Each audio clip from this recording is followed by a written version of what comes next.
That song was Tiptoe. So Daria, two things about this song. One, you had this theme for the song that you had written, put it away, saved it, and then one day you came up with a riff and an instrumental part, and then went back to your old notes and then put them together. Can you explain that process? Definitely. So I read this book about, when you get stumped as a creative, what do you do? And one of the tools that they said in the book is to kind of have, I think the actual term they used was a swipe file. Basically, it's just saying to keep a notebook of just different ideas and different things that inspire you.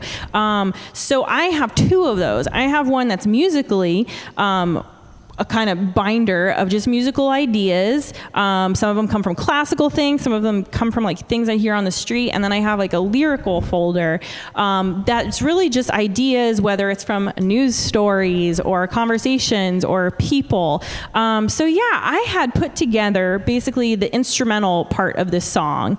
And then I went back and I was like, I need words for this. And I was feeling so uninspired, like I couldn't think of anything. So thankfully I had that binder full of just different themes. And I went back and I had this whole story written about a really close friend of mine from high school who I am still very close with. She probably doesn't even know the song is about her, so that's fun for me, not for her.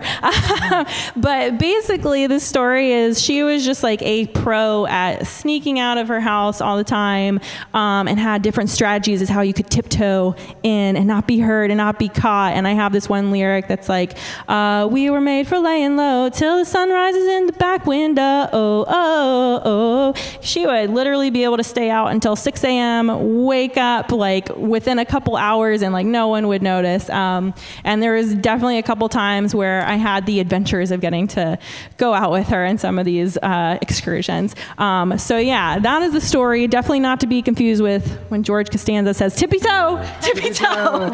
So anyways, here's the next verse of that song. You ready, Graham? Yeah. One. Ready, go. Out late once again, picking up girlfriends. They trying to make amends for tens of offenses from last weekend. Like a manson to climb the fence in a private residence and just trying to get up top and be closer to the stars.